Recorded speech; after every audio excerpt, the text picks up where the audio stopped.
아, 도행반야경 읽기 계속 진행하고 있고요. 오늘 8번째 시간이 돌아왔습니다.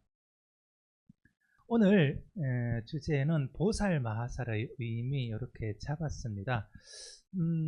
뭐 계속 보살 얘기죠.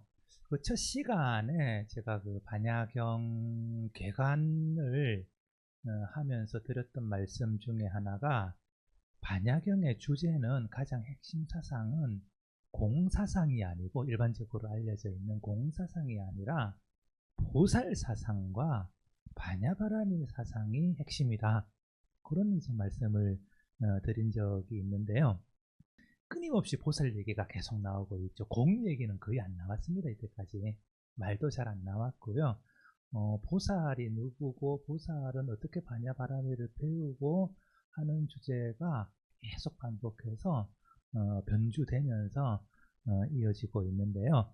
오늘은 뭐 그 가운데에서도 이 보살이라는 말하고 마하살이라고 하는 말의 의미가 뭔지 그 얘기가 아마 오늘 드릴 말씀 중에 핵심을 이루지 않나 생각을 합니다. 이거 많이 알고 계시는 내용입니다. 사실은 많이 알고 계시는 내용인데 직접 대승경전에서 그것도 가장 초기에 만들어졌다고 알려진 이 도행반야경에서 실제로 어떻게 얘기를 하고 있는지 한번 보는 기회가 될 것 같습니다. 그래서 원래 제가 지난 시간에 수다니파타하고 반야경이 어떻게 이어지는가 하는 얘기를 했는데 그 전 시간에 조금 남았던 얘기들이 있습니다. 보살의 배움이라는 주제가 이번 시간하고도 이어지는데 지난 시간에 이걸 안 읽었어요. 그래서 이거 한번 가볍게 읽어보고 오늘 이어지는 내용으로 계속 말씀드리려고 합니다. 보살의 배움이라는 주제고요. 앞에는 무슨 얘기 나왔습니까? 그 불태전위 얘기가 나왔었죠. 그래서 불태전위라고 하는 것은 이전에 수기를 받았을 때부터 석가모니 부처님이 연등불 수메다라고 하는 제가 신자였을 때 연등불에게 불태전 그 수기를 받았을 때부터 불태전이라고 한다 하는 그런 얘기가 있었고요. 여기 있죠. 보살은 과거 부처님이 성불하리라 하고 예언했을 때 불태전이라는 명칭을 받았다 하는 얘기가 그 전에 이어졌습니다. 그리고 보살의 배움이라는 주제로 이어지는 겁니다. 읽어보겠습니다. 사리부리 부처님께 말씀드렸다. 천신 중에 천신이요. 천중천이라고 하는데요. 부처님 별명 중에 하나입니다. 천신 중에 가장 위대한 천신, 그 정도의 의미를 갖고 있겠죠. 보살이 이와 같이 배울 때 반야바라미를 배우는 것입니까? 하니까 부처님이 말씀하셨다. 보살이 반야바라미를 배우는 것이다. 사리불이 부처님께 말씀드렸다. 무슨 법을 이와 같이 배우는 것입니까? 부처님이 말씀하셨다. 이와 같이 보살은 배움의 대상이 아닌 법을 배운다. 왜 그런가? 법은 지각되지 않기 때문이다. 알려지지 않기 때문이다. 이런 말이죠. 어린아이처럼 어리석게 배우지 말라. 그렇죠? 어린아이가 마치 어떤 대상이 있는 것처럼 집착하면서 배우는 것, 이걸 어린아이의 배움이라고 하는 것 같습니다. 그래서 그와 같이 배우지 말라 하는 거고요. 사리불이 말했다. 누가 이 법을 알 수 있습니까? 부처님이 말씀하셨다. 알 수 없다. 그러므로 알 수 없는 법을 안다. 지각하다라는 말을 이렇게 되어 있는데요. 지각할 수 없는 법을 지각한다. 어린아이가 명칭이 있지만 지각할 수 없다 라고 하는 것처럼 어리석게 배우지 말라. 법에 들어가기를 배우고자 한다면 일체법이 있다는 것에 집착하면 오직 두 가지 장애가 생길 뿐이다. 그는 법을 알지도 못하고 이해하지도 못하며 통달하지도 못한다. 왜 그런가? 명칭을 배우는 것은 색이고 지각하고자 하는 것은 치이기 때문이다. 제가 좀 강조를 한다고 눕혀놨는데요. 무슨 말인지 몰라가지고 이렇게 표시를 해놨습니다. 말이 굉장히 어렵더라고요. 이건 조금 더 생각을 해봐야 될 것 같습니다. 아마도 번역본에도 없는 얘기, 그러니까 다른 번역본에도 없는 얘기여가지고 한문 고전에서 뭔가 좀 빌려와서 만든 말이 아닐까 하는 생각이 들더라고요. 더 찾아봐야 될 것 같습니다. 그러므로 사고의 대상인 법을 이해하지도 못하고 붙잡지도 못하는 것이다. 이와 같이 이해하지 못하고 믿지 못하기 때문에 법에 머물지 못하고 신체가 자아라고 생각한다.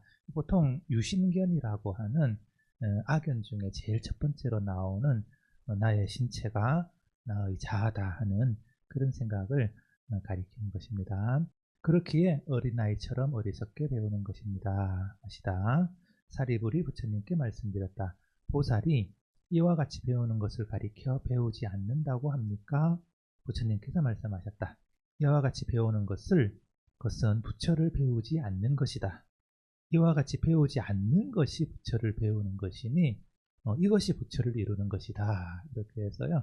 뭔가 역설적인 이런 표현으로 배우는 것은 부처를 배우지 않는 것이고요. 배우지 않는 것이 부처를 배우는 것이다. 라고 얘기를 하고 있습니다. 그래서 여기까지가 지난 시간에 잠깐 남았던 부분이고요. 오늘 보살의 배움이 계속 이어지고 있습니다. 다시 한번 또 읽어보도록 하겠습니다. 오늘 나눠드린 자료입니다. 수부리가 말했다. 천신 중에 천신이요. 만약 어떤 사람이 이 마술로 만들어진 사람이 부처를 배워서 부처를 이룹니까? 하고 묻는다면, 혹은 이와 같이 묻는다면, 어떻게 그것을 가르쳐야 합니까? 얘기를 하고 있죠. 그러니까 아마 다른 사람인 것 같습니다. 다른 사람이 마술로 만들어진 사람이라고 하면, 우리가 실제 하는 그런 사람이 아니라, 뭔가 허구적인 그런 사람을 가리키겠죠. 그런 사람이 부처를 배워서 부처를 이룹니까? 라고 하면 그럼 어떻게 가르쳐야 될까요? 하고 묻고 있는 거죠. 그러니까 부처님이 반문을 하십니다. 반문을. 그러면 내가 그대에게 다시 묻겠다. 그대가 맞다고 생각하는 대로 대답하라. 수불이여, 어떻게 생각하는가? 마술로 만들어진 사람과 세고는 다른가 다르지 않은가? 마술로 만들어진 사람과 통량, 사상, 생사, 시고는 다른가 다르지 않은가? 수부리가 부처님께 대답했다. 다르지 않습니다. 천신 중에 천신이요. 마술로 만들어진 사람과 세고는 다르지 않습니다. 세곤이 마술로 만들어진 것이고 마술로 만들어진 것이 세곤입니다. 마술로 만들어진 것과 통양, 사상, 생사, 시고는 다르지 않습니다. 색, 통양, 사상, 생사식, 오온을 얘기를 하는 거죠. 아주 오래된 초기 번역에서는 수상행을 통양, 사상, 생사라고 번역을 했다고 말씀을 드렸습니다. 부처님이 말했다. 수불이여, 보살이라는 명칭은 법을 따르지 않고 오온을 쫓는 것이라는 것에 대해 어떻게 생각하는가? 수불이가 말했다. 그와 같습니다. 천신 중에 천신이여, 보살이 부처를 이루고자 하는 것을 배우는 것은 마술을 배우는 것일 뿐입니다. 왜 그런가요? 마술로 만들어진 사람은 존재하지 않는다고 파악되기 때문입니다. 이와 같이 오온도 존재하지 않는다고 파악해야 합니다. 마술은 세곤과 같습니다. 세곤이 마술과 같듯이 육처와 오온도 마술과 같습니다. 통양, 사상, 생사, 시곤도 육처와 오온이라는 명칭으로 말합니다. 그래서 조금 여전히 알쏭달쏭한 그런 말들이 이어지고 있습니다. 근데 일단 먼저 다시 한번 보시면요. 마술로 만들어진 사람이, 그러니까 질문이 마술로 만들어진 사람이, 그러니까 실제 하지도 않는 사람이 부처를 배워서 부처를 이룹니까? 라고 물으니까요. 부처님이 다시 묻습니다. 도대체 마술로 만들어진 사람이 세곤과 같은가 다른가? 이런 대답을 질문을 하고 계시죠. 요게 기억이 나실지 모르겠습니다만 이 마술이라는 비유가 제가 작년에 벌써 재작년이군요. 재작년에 원효학당을 할 때 공사상을 설명할 때 한번 소개시켜 드린 내용이 있습니다. 이거 다시 한번 보실까요? 그 초기 경전에서부터 공사상의 연원을 찾을 수 있다라고 제가 쭉 설명을 드린 부분 중에 일부인데요. 수타니파타 같은 경우에도 세간 사람을 공이라고 관찰해라. 자아가 있다는 견해를 파괴하고 어쩌고 저쩌고 이렇게 나가는 거죠. 점점점점. 그래서 세간 사람이 공이다라는 말이 아주 오래된 수타니파타부터 나옵니다. 지난 시간에도 말씀드렸던 수타니파타가 반야경까지 이렇게 이어진다는 것의 또 다른 예 중에 하나가 되겠죠. 그 다음에 구절이 이겁니다. 오는 잔거품. 여기 우리 파도 칠 때 잔거품이 뽀록뽀록 이렇게 나죠. 그거를 가리키는 것 같습니다. 그 다음에 물거품, 아지랑이, 파초, 마술과 같다. 올바르게 사유하고 관찰하는 자는 그것을 실체가 없고 공허하다고 한다. 본다. 이렇게 니카야 구절에 이렇게 비유가 나오고 있습니다. 이걸 보시면 세고는 잔거품의 비유가 되고요. 그 다음에 수호는 물거품의 비유가 되고 상호는 아지랭이의 비유가 되고 행호는 파초의 비유가 되고 시고는 마술과 같은 것으로 이렇게 비유가 되고 있습니다. 그러니까 여기 1대2, 오온의 1대1 대응으로 설명이 되고 있는데요. 아마도 원래는 오온과 그러니까 색수상행식을 잔거품, 물거품, 아지랑이, 파초, 마술 이렇게 1대1 대응시키는 게 아니라 오온 전체를 그냥 잔거품, 물거품, 아지랑이, 파초, 마술 이런 식으로 허무하게 사라져가는 것들 혹은 속이 빈 것들로 비유를 했던 것 같아요. 근데 상유타 니카야 자체에서는 시곤만 마술과 같다라고 설명을 하고 있는데요. 굉장히 오래된 비유이고요. 이 비유가 그대로 반야경까지 와가지고 왜 마술이 갑자기 튀어나오느냐? 오는 마술과 같다, 마술로 만들어진 것 같다라는 게 이미 니카야에서부터 오온의 어떤 공함, 공성을 설명할 때 이미 쓰였던 비유이기 때문에 반야경도 다시 이 비유를 드는 거죠. 그래서 여기서는 마술 오온 전체를 하나하나씩 뭐 거품이니 파초니 이런 걸로 1대1 대응을 시키지 않고 오온 전체를 마술의 비유로 다 얘기를 하고 있는 것 같습니다. 그래서 마술로 만들어진 사람과 세고는 다르지 않습니다. 세고는 마술로 만들어진 것이고 마술로 만들어진 것이 세고입니다. 라고 하고 있죠. 이게 아까 보신 거하고 내용이 조금 다릅니다. 여기 보시면 그 니카야에서는 오온에 자아가 없는 거를 오온의 공성이라고 그러거든요. 그 오온 자체는 있는 거고 자아가 없는 것을 오온의 공성이라고 한다. 그때도 그렇게 설명을 드렸는데요. 반야경에서는 조금 다릅니다. 반야경은 오온 자체가 실제하지 않는 것으로 오온 자체의 실체성이 없는 것을 공성이라고 하는 것으로 설명을 하면서 마술의 비유를 쓰고 있는 거죠. 그래서 초기 경전에서 얘기하는 공성이라는 것과 반야경에서 얘기하는 공성은 약간 성격이 다르다. 오온의 무화성을 공성이라고 하는 것이 초기 불교, 초기 경전에 나오는 공성이고요. 반야경은 오온 자체의 무실체성, 이것을 오온의 공성이라고 한다 하는 것을 이전에 한번 말씀드렸는데요. 그 얘기가 다시 나오고 있습니다. 요 얘기인 거고요. 요 구절이 또 나오네요. 세곤은 마술로 만들어진 것이고 마술로 만들어진 것이 세곤입니다 하는 구절이 나오는데요. 밑에도 제가 잠깐 이렇게 써놨는데요. 색시환, 환시색 이렇게 해서 이거 많이 보던 구절이죠. 예, 색즉시공, 공즉시색이라고 했을 때 나오는 것과 사실은 같은 구절입니다. 이 말씀도 제가 공사상에 대해서 설명할 때 한번 말씀을 드린 적이 있습니다. 왜 이렇게 바꾸어서 주어와 수어를 왜 이렇게 바꾸어서 두 번 겹쳐서 설명을 하는가 하는 얘기인데요. 이런 식의 설명이죠. 일단 색즉시공, 공즉시색이라는 말은 너무 유명해서요.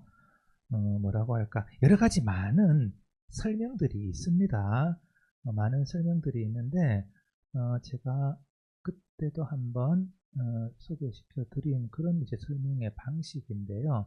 이게 사실 왜 이렇게 두 번 반복을 하나? 반야신경에는 두 번도 아니고 세 번 아마 반복이 되어 있고요. 다르다라는 것도 하나가, 다르지 않다라는 것도 들어가 가지고 세 번 반복이 이렇게 되어 있습니다. 근데 이것을 많은 분들이 어떻게 이해를 하느냐 했을 때, 뭐 일반적인 이해 방식 중에, 여러 가지 이해 방식 중에 뭔가 방향성을 가지고 색이 공이다라는 것은 색이 공이라고 하는 어떤 본질적인 모습으로 환원되는 것, 그 다음에 공이 색이다라는 것은 그 원래 텅 빈 것에서 뭐 색이 나타나는 것, 이런 식의 방향성을 가지고 얘기를 한다든지, 아니면 이런 식으로 설명을 하는 것을 많이 봅니다. 어떤 색즉시공은 대부정, 그 다음에 공즉시색은 대긍정, 뭐 이런 식의 서로 다른 의미를 이렇게 부여를 하면서 설명을 하는 것을 많이 봅니다. 제가 그 불교 공부를 처음 시작할 때는 이런 식의 설명이 굉장히 이상했어요. 굉장히 이상하다기보다는 도대체 무슨 근거를 가지고 이런 식의 설명 혹은 이런 식의 해석이 가능할까 하는 데 대해서 의문을 굉장히 많이 가졌습니다. 여기에 그 제 공부하는 방향에도 사실 굉장히 많은 영향을 미쳐 가지고요. 과연 많은 분들이 불교를 이런 식으로 공사상을 이런 식으로 해석하는 게 실제 부처님의 말씀을 제대로 전달하는 것일까? 에 대한 의문을 많이 가졌습니다. 그래서 원래 의미는 뭘까? 원래 의미는 뭘까?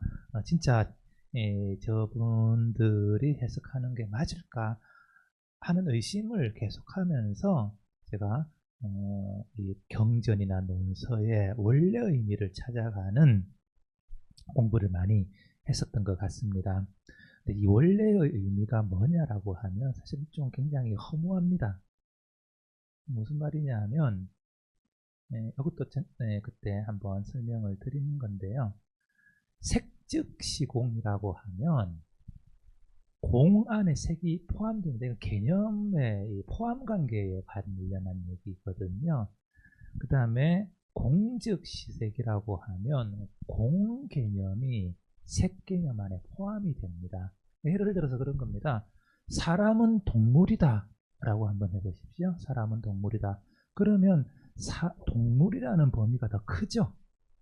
그 다음에 사람이라는 개념은 동물이라는 개념 안에 포함이 됩니다. 그래서 이게 크기가 다릅니다. 그래서 요거를 반대로 한번 해주면요.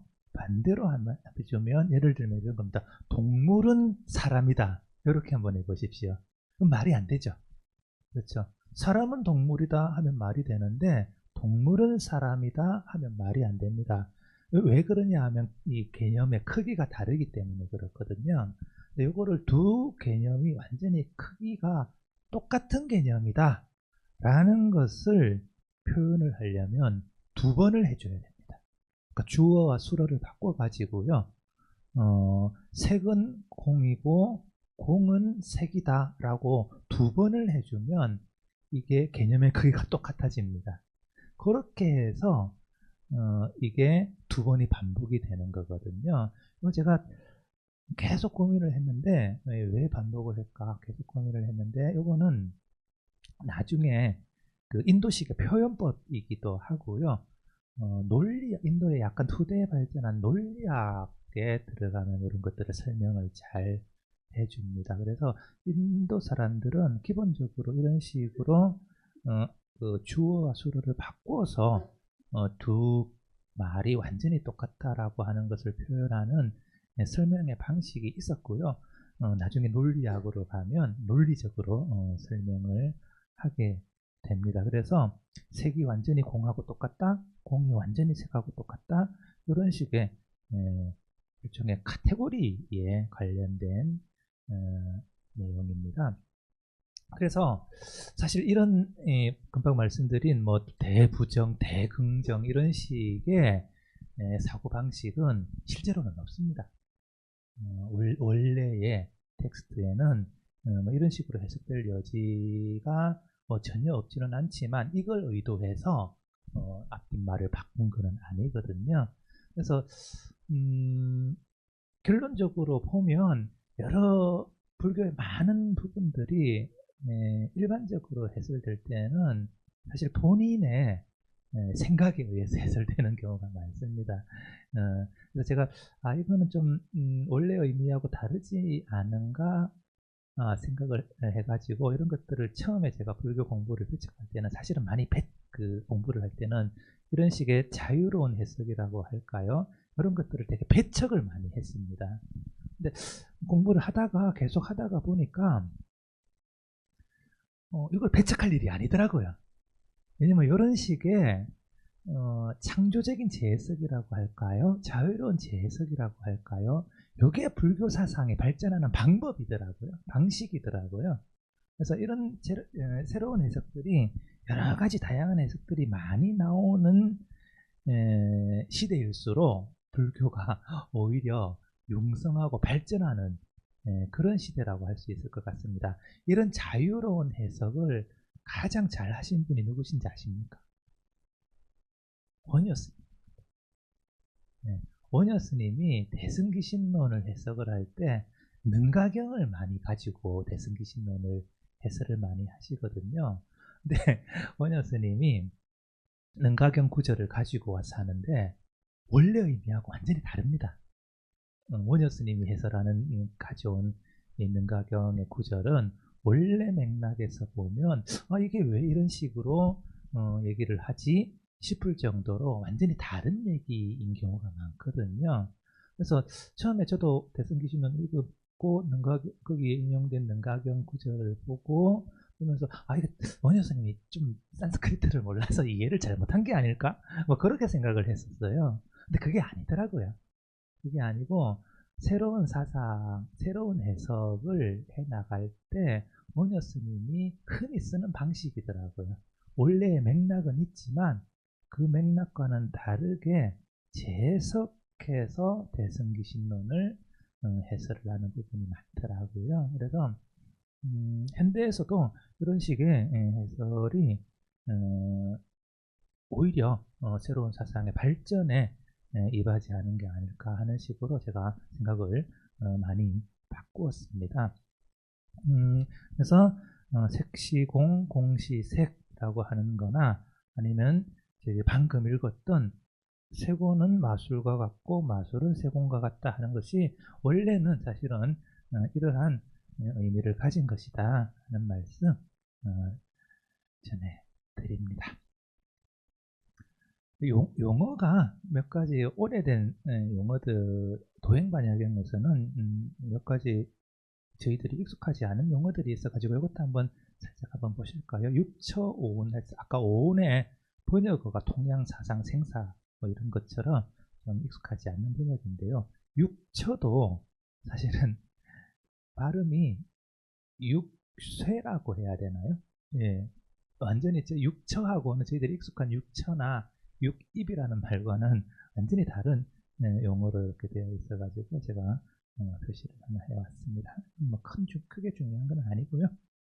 그렇게 해서 보살은 그러니까 결국은 이 말은 무슨 말이냐 하면 마술로 만들어진 사람이 부처를 배워서 이루느냐 하는 질문에 대해서 마술로 만들어진 것과 오는 다르지 않다라는 얘기를 해서 결국은 어떤 사람이 실체가 있어 가지고 실체적인 반야바라미를 배워서 성불을 한다라는 그런 관념 자체를 버려라 하는 그런 얘기가 될 수 있을 것 같습니다.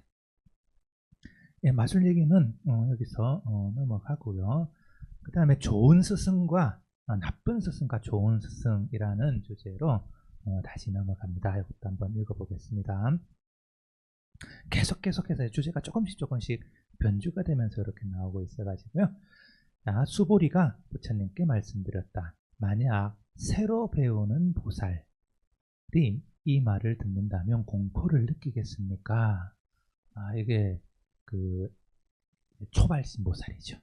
대승에 처음 들어와서 발심을 해서 배우는 보살, 새로 배우는 보살이라고, 여기 반야경에서는 신학 보살이라고 번역을 했더라고요. 그러니까 만약에 새로 배우는 보살이 이 말을 듣는다면 공포를 느끼겠습니까?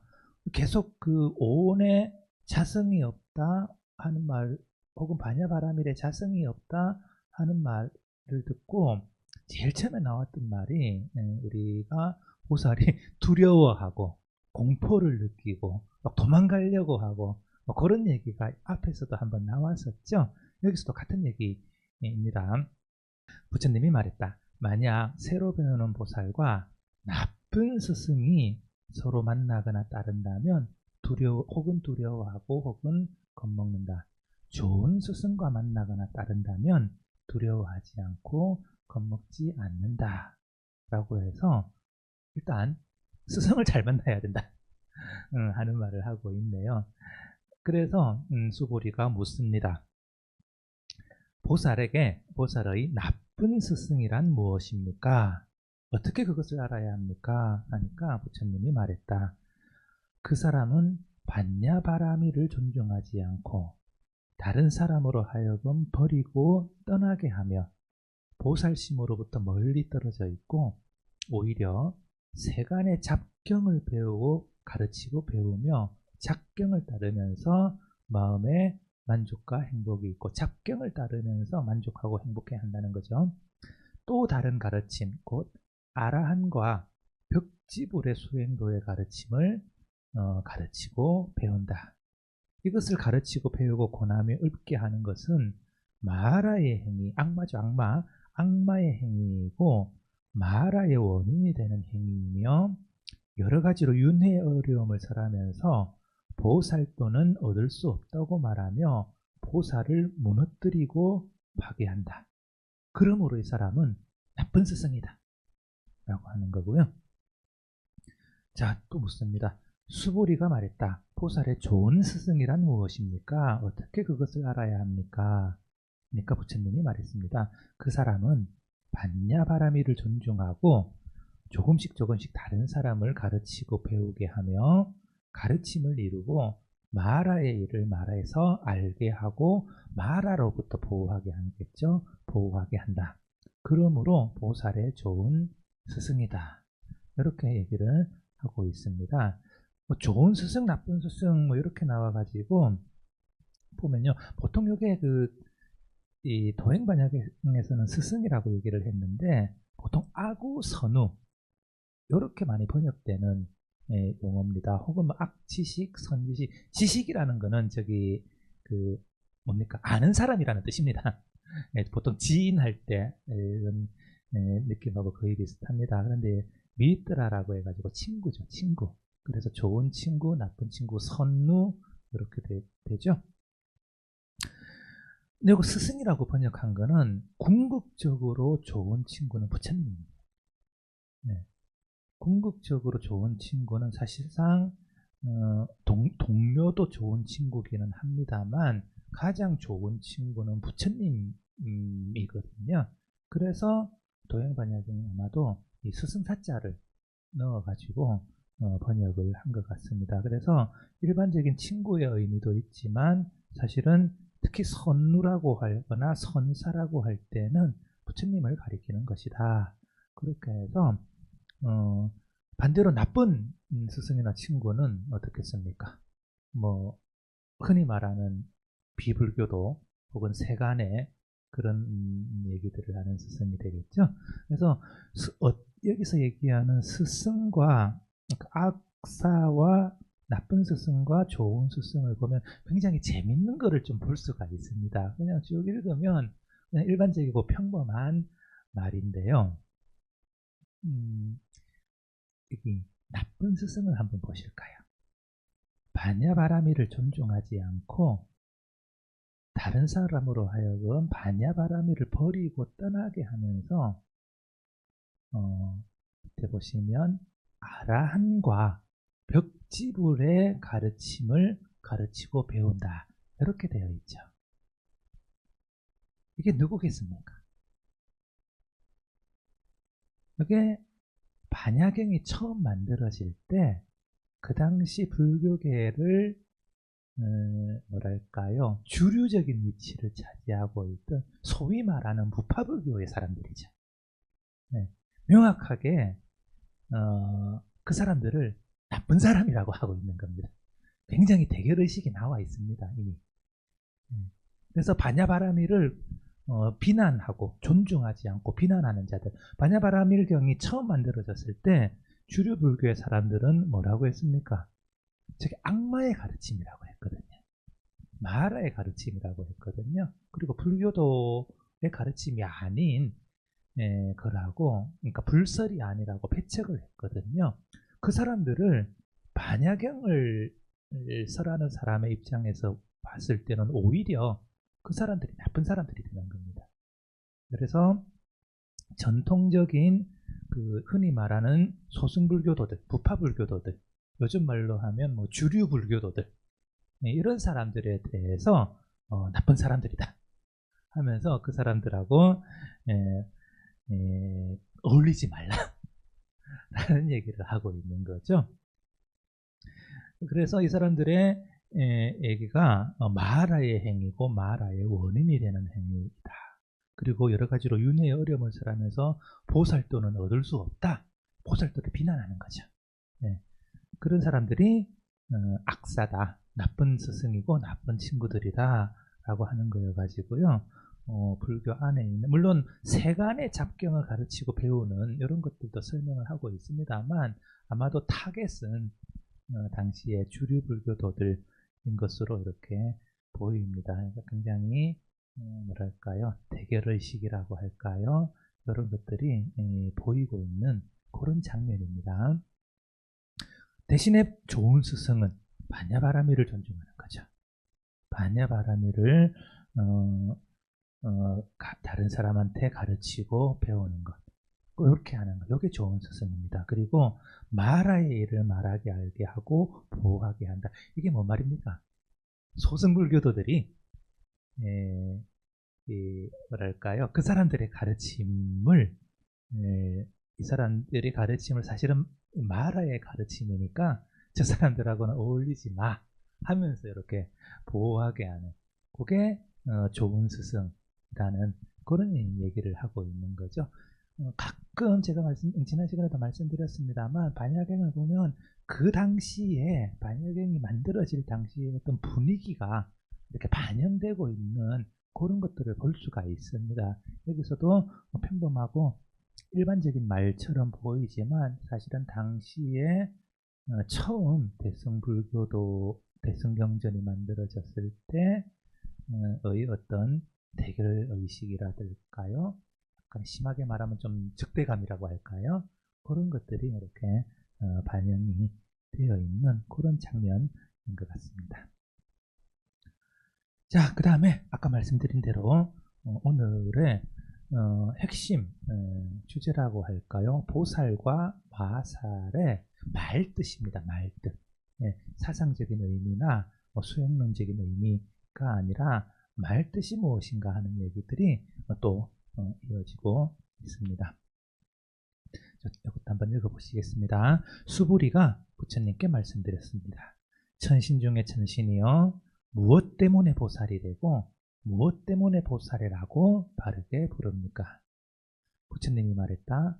모든 경전의 가르침을 남김없이 배우고 모든 가르침의 경전을 남김없이 통달함으로 보살이라고 한다.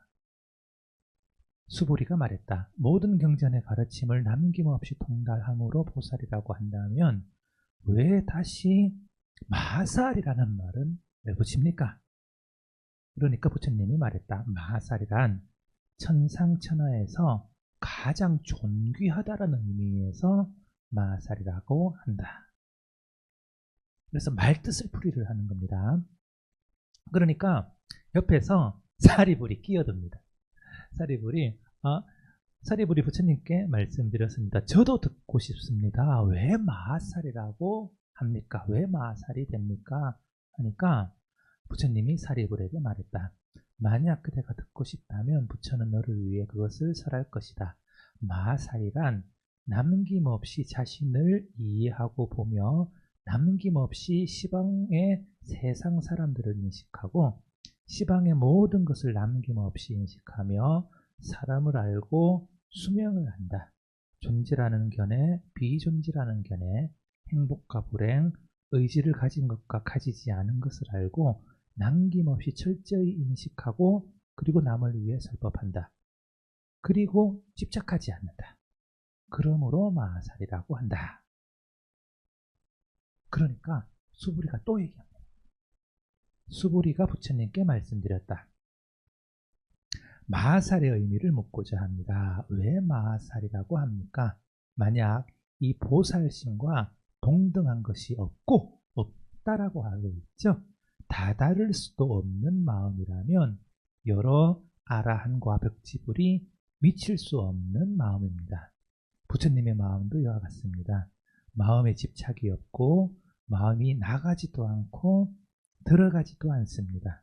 만약 부처님의 마음이 나가는 것도 없고 들어가는 것도 없다면 집착이 없는 마음입니다. 그러므로 마살은 최고의 동일한 것이 없는 자입니다. 그렇게 하고 있네요. 제가 표시를 조금 잘못했습니다. 그러니까 옆에서 다시 또 수보리에게 묻습니다. 무엇 때문에 보살의 마음에는 집착이 없습니까? 하니까 수보리가 마음은 발생하지 않는 것입니다. 그러므로 집착이 없습니다. 하고 대답을 하고 있네요. 굉장히 재밌지 않습니까? 지금 보면 이 사리불하고 수보리가 굉장히 눈치 싸움을 하고 있어요. 네, 굉장히 눈치 싸움을 하고 있습니다. 그리고 부처님은 사리불에게 설명하는 것하고 수보리에게 설명하는 것하고 다르게 설명을 하고 있습니다. 여기 밑에 보시면 제가 좀 정리를 이렇게 해놓은 게 있는데요. 일단은 이 구절은 어떤 의미냐면 보살이라고 하는 단어가 있지 않습니까? 보살이라고 하는 단어가 있으면 왜 그 단어가 그렇게 생겨먹었냐 하는 거거든요.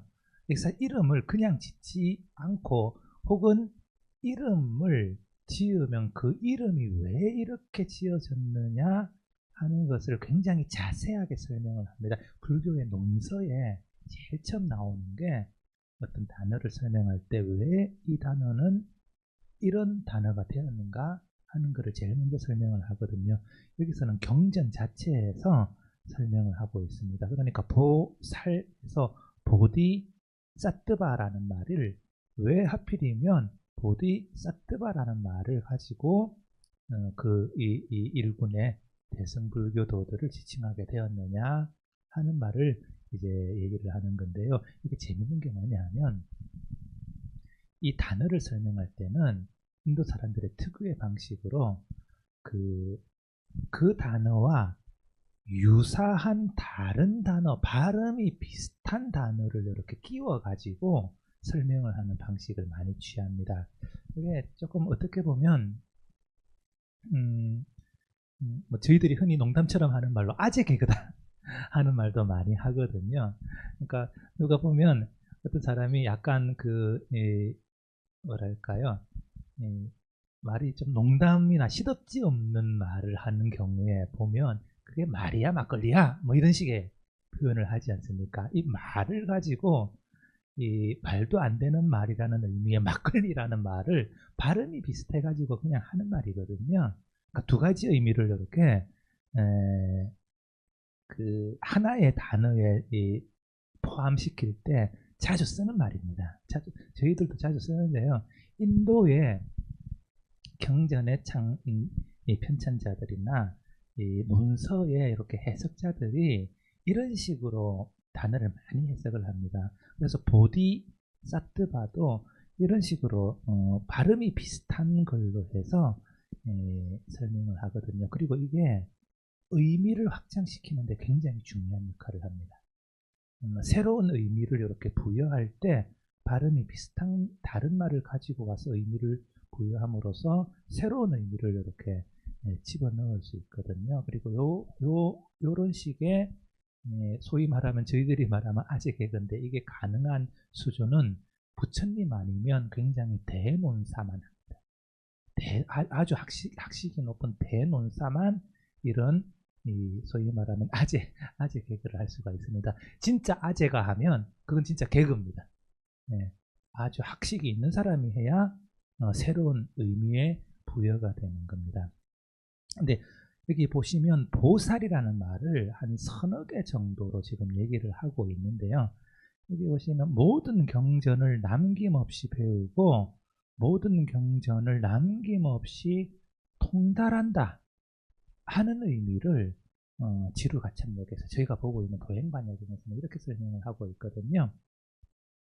근데 이게 조금씩 의미가 바뀝니다. 조금씩 의미가 바뀌어가지고 현존하는 그 산스크리트 보면 어떻게 되는지, 아이고 제가 해석을 안 해왔네요. 이게 뭐냐 하면 모든 일체법에 대해서 집착하지 않는다 이런 뜻이거든요. 여기 산스크리트의 발음을 가지고 하는 거여 가지고 제가 이것만 좀 설명을 드리면요. 보디사트바 아닙니까? 보디사트바인데 사트바의 원래 의미가 사실은 사트바가 아니거든요. 그 팔리어로는 보디사타 이렇게 하지 않습니까? 보디사타가 산스크리트로는 사트바로 바뀌면서 중생이라는 말로 의미를 하게 되는데, 원래 팔리어의 사타라는 말은 긍정적으로는 헌신하다, 부정적으로는 집착하다라는 의미가 있습니다. 그래서 그거를 반야경의 찬술자들이 잘 알고 있었던 것 같아요. 반야경의 가장 기본적인 사고방식은 뭡니까? 어디에도 집착하지 않는 게 가장 기본적인 사고방식이지 않습니까? 그래서 보디사트바를 보디에도 집착하지 않는 자라는 말로 바꾸어 버립니다. 그게 이제 부정어가 하나가 있어가지고, 근데 보디아사타입니다. 그러니까 원래는 보디삭다 이렇게 되는 건데요. 보디삭다 이렇게 되는 건데 조금 어려워지는데, 이거를 살짝 바꿔가지고 보디아사타로 해가지고 보리에도 집착하지 않는 사람이라는 의미로 보살을 설명하게 됩니다. 이 보살의 의의에 대해서는 아마도 안성도 원장님의 강의에서 자세히 설명을 해주셨을 겁니다. 그래서 제가 뭐 이 정도 그냥 그 단어를 가지고 그 단어를 설명하는 방식이 잘 드러난다 하는 것만 말씀을 드리고요. 중요한 거는 이겁니다. 보살은 의미가 어떻게 바뀌느냐는 굉장히 이제 여러 가지 의미의 발전 과정이 있고 다르게 해석될 수도 있는데요. 가장 기본적으로는 자기 자신의 깨달음에 헌신하는 자, 혹은 부정적으로는 집착하는 자, 이게 본생담에 나타나는 보살의 의미입니다. 그렇죠? 석가모니 보살이 수많은 경전에서 내가 깨달음을 얻지 못했던 보살이었을 때 이런 표현이 자주 나오지 않습니까? 그리고 실제로 자타카에서 보면 약간 뭐 딴 길로 새는 경우도 많이 있습니다만, 깨달음을 위해서 그야말로 목숨까지도 내어버리는 그런 정도의 헌실적인 수행자의 모습도 나오거든요. 그게 자타카의 보살의 의미라면 반야경에서는 반대입니다. 어떤 법, 실제로 보리라고 하는 부처님의 깨달음에도 집착하지 않는 자, 라는 말로 보살의 의미를 바꿔버립니다. 그게 반야경 전체를 관통하는 지난 시간에도 설명을 드렸던 그 무집착, 부정의 어떤 이 정신이 나오고 있는 거죠. 반야경에서는 그런 식으로 설명을 하고요. 마지막으로 저희들이 잘 알고 있는 보살의 의미는 사실은 육아행파 조금 더 지나가지고 유식사상에서 이렇게 나옵니다. 즉 보리와 사뜨바 중생을 인식 대상으로 하는 자 이렇게 바뀌거든요. 그래서 위로는 보리를 구하고 아래로는 중생을 교화한다 해서 상구보리 하화중생이라는 말의 의미가 보살의 의미다 해서 자리와 이탈을 동시에 추구하는 자가 보살이다 하는 식으로 일반적인 우리가 잘 알고 있는 대승보살의 의미로 이렇게 한 3단계 정도로 바뀌는 것 같습니다. 원래는 자기 자신의 깨달음에 헌신하는 자, 그것만 추구하는 자였다가 아무 것에도 보리에도 집착하지 않는 자라는 말로 바뀌었다가 좀 더 다시 긍정적으로 깨달음과 중생 교화를 목적으로 하는 자. 그래서 보살관념이 이렇게 바뀌는데 그것을 보살이라고 하는 말을 가지고 이렇게 말 자체를 가지고 새로운 의미를 계속 부여를 하게 됩니다. 그 다음에 이제 마하살이죠. 마하살도 아까 말씀드린 대로 굉장히 재밌다고 말씀을 드렸는데요. 마하살도 마하 산스크리트로는 마하 사뜨바인데요. 여기는 좀 더 잘 나타납니다. 마하 사뜨바라는 식으로 마하 사뜨바라는 말을 가지고 아예 그 말을 이렇게 의미를 설명하는 구절이 있거든요. 이것도 말장난, 일종의 말장난이다 라고 하고 있고요. 자, 보시면 한 3개 정도의 설명이 나옵니다. 천상천하 최존이다. 그래서 세상 사람들 중에서 가장 존귀한 자이기 때문에 마하살이라고 한다. 이거는 존귀한 자다라는 말은 부처님도 천상천하 유화독존이라는 그 탄생계에 할 때도 요 존자를 쓰는데요. 그 대상의 지도자를 뜻합니다. 기본적으로. 그 상인들이 사막을 이렇게 막 그 여행을 할 때 대상이 갈 때 리더가 있어야 되지 않습니까? 그 리더가 존이라고 보통 이제 표현되는 그런 존재거든요. 그러니까 중생을 이끌고 이 험난한 윤회의 세상에서 열반으로 가는 길의 지도자인 겁니다. 그게 이 존이라는 의미인데 마하살이 바로 그러한 의미를 가지고 있다 라고 제일 처음 수보리의 질문에 대한 대답에서 설명을 하죠. 그런데 아까 말씀드렸듯이 이 사리불하고 지금 수보리가 눈치싸움을 하고 있거든요. 근데 수보리, 그러니까 사리불의 대답에 대해서, 질문에 대해서 대답한 거는 조금 다릅니다, 의미가. 그건 뭐냐 하면, 이게 원래는 다른 판본에서는 사리불의 말로 되어 있는데, 우리 도행번야경에서는 부처님의 말로 이렇게 되어 있는데요. 이것도 뭐, 마하라는 말이 있고, 어쩌고 저쩌고 해가지고, 말의 발음을 가지고 얘기를 하는 건데요. 보시면 직연이 있고 설법이 있습니다. 사리불은 제가 지난 시간에도 말씀드렸습니다만 약간 그 제자에 따라서 불교 전통이 약간 다르거든요.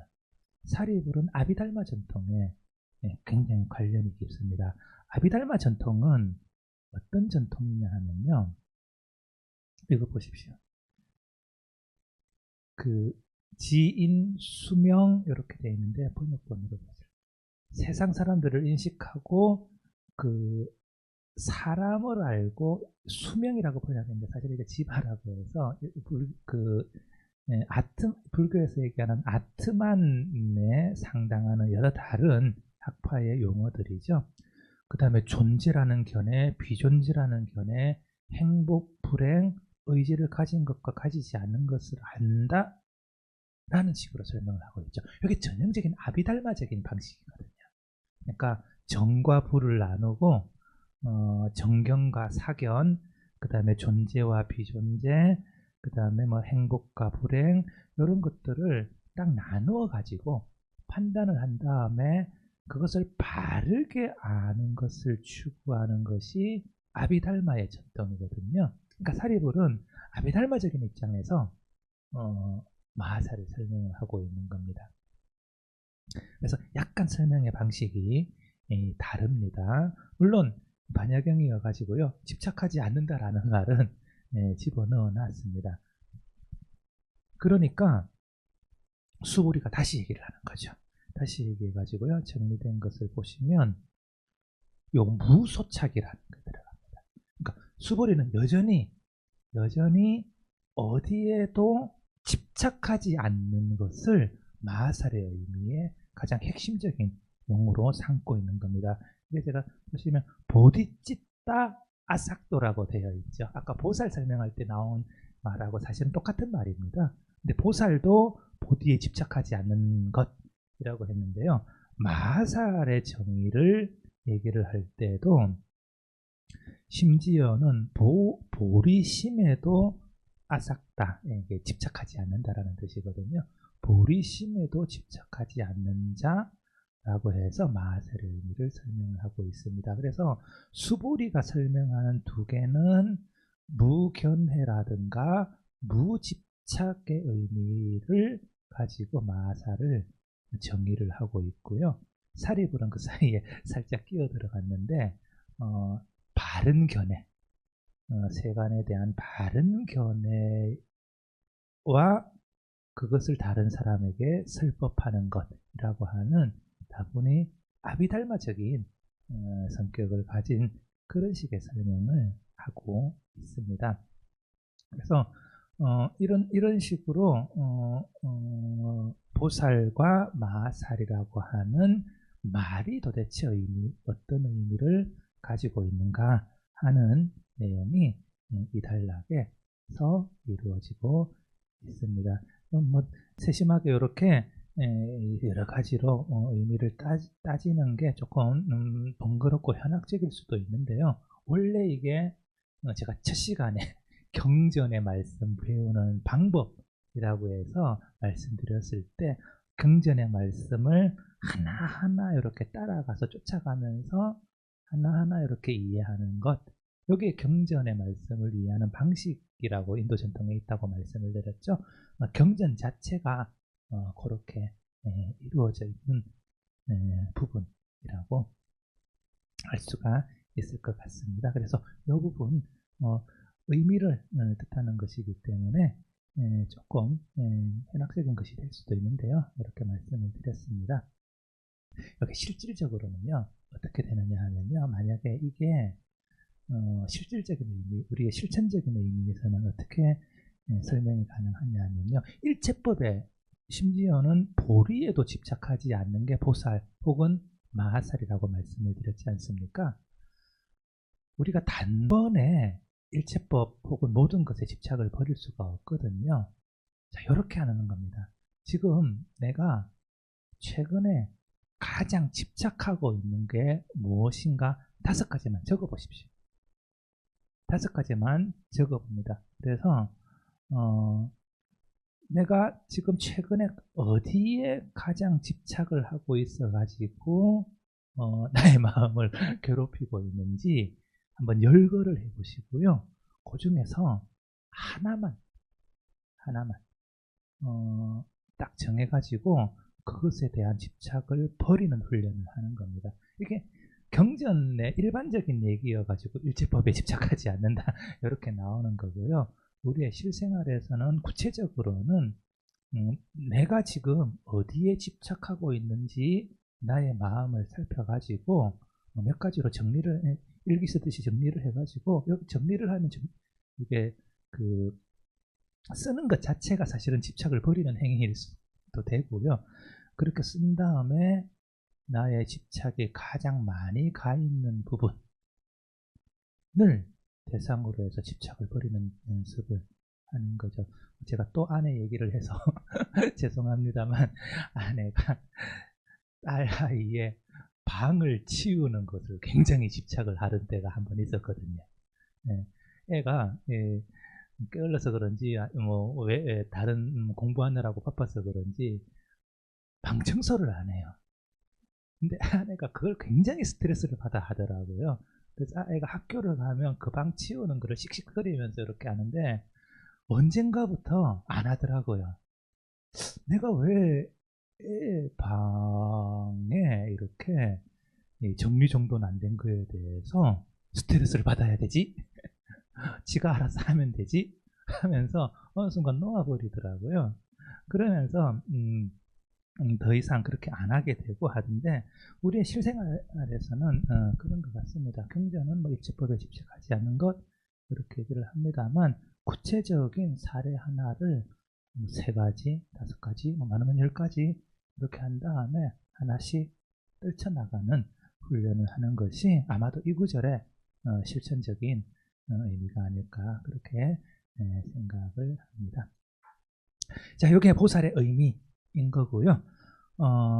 주제가 또 바뀝니다. 주제가 또 바뀌는데 갑자기 또 다른 제자가 나도 질문할 거야, 부처님께 질문할 거야 하면서 끼어듭니다.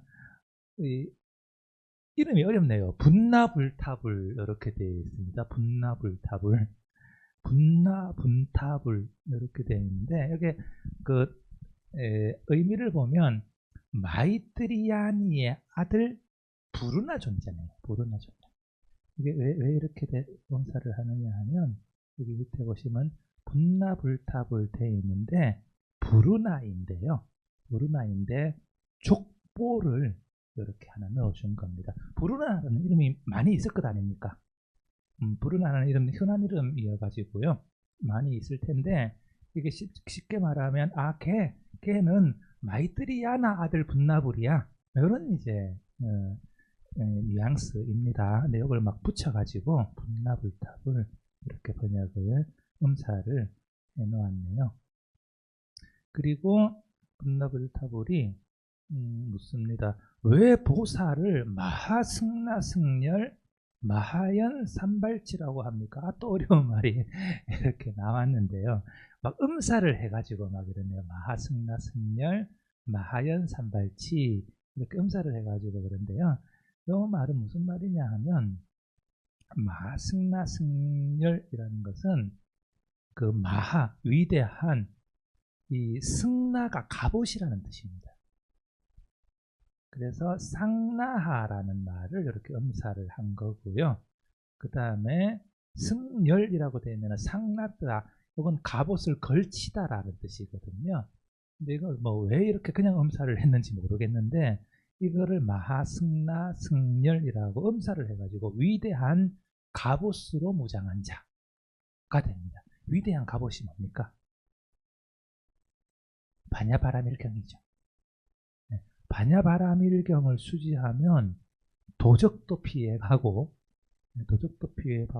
천재지변도 피해갑니다. 왜냐하면 강력한 호신의 기능이 있기 때문에 그렇거든요. 그래서 반야신경 항상 수지하고 다닙니다.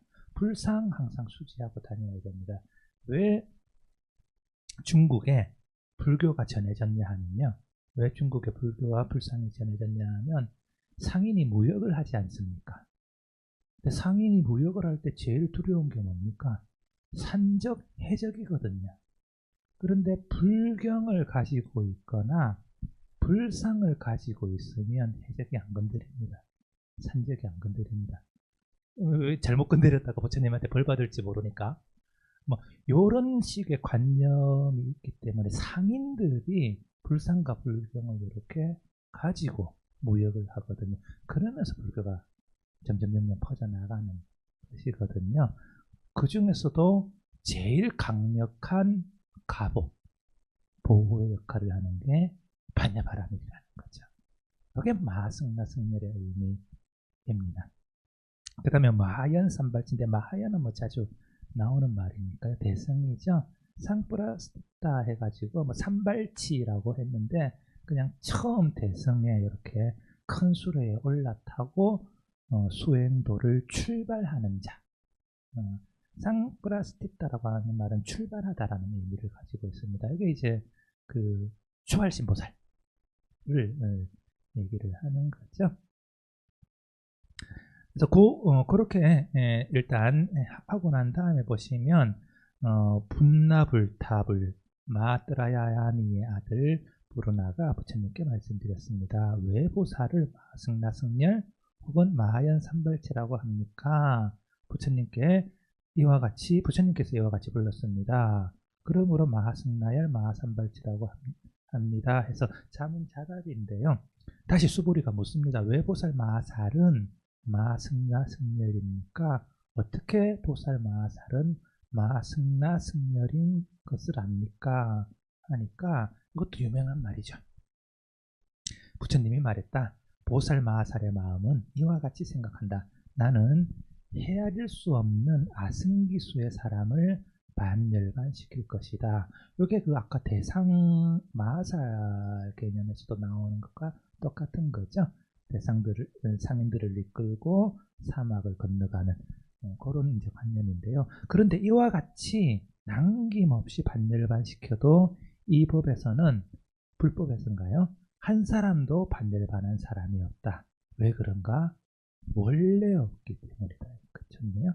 원래 없기 때문이다. 그러니까 반열반시킬 사람도 없고 반열반시키는 사람도 없다라는 거죠. 이게 전통적으로는 무화설의 연장선이기도 합니다만 실제로 온 자체의 무실체성까지도 얘기하는 반야경에서는 아예 이 말 자체가 성립을 하지 않는다. 그렇게 얘기를 하고 있고요. 비유가 나오네요. 비유하면 마술사가 넓은 공터에 큰 도시를 만들고 사람을 그 안에 가득 채울 정도로 만들어서 만드는 거는 좋은데 그 다음에 끔찍한 말이 나오는데 남김없이 마술로 만든 사람들을 목을 친다고 한번 생각해 보자. 그러면 그 사람들은 죽임을 당한 것이거나 목을 친 사람들은 살인자인가? 그렇게 하니까요. 죽임을 당한 사람이 있는가? 하니까 없습니다. 이렇게 얘기를 하는 거죠. 그래서 부처님이 말했다. 보살 마살은 헤아릴 수 없는 아승기수의 사람을 제도하여 남김없이 반열반시켜도 반열반한 사람은 한 사람도 없다. 보살이 이것을 듣고 당황하지 않고 두려워하지 않고 겁내지 않고 불법을 버리고 다른 수행도로 가지 않는다면 다른 수행도 성문이나 벽지불의 수행도겠죠. 이것을 알면 곧 마승나 승열이다. 그래서 결국은 자뿐만 아니라 온의 어떤 마술과도 같은 그런 어떤 비실체성, 이것을 잘 아는 것이 곧 위대한 갑옷을 두른 것이다 라고 비유로 설명을 하고 있습니다. 예, 오늘은 여기까지만 하실까요? 뒤에 있는데 같은 얘기여가지고요. 특히 보살의 라는 말의 말뜻이 반야경 자체에 자세히 설명이 되어 있고요. 여러 가지 의미의 다양한 변화의 흔적들, 그런 것들을 경전 자체에서 한번 확인을 해볼 수 있었습니다. 그러니까 요약을 하면 보살은 원래는 자기 자신의 깨달음을 추구하는 사람입니다. 그래서 이 말이 약간 부족하니까 마하살이라는 말을 붙인 겁니다. 대승적인 관념을 이렇게 넣기 위해서요.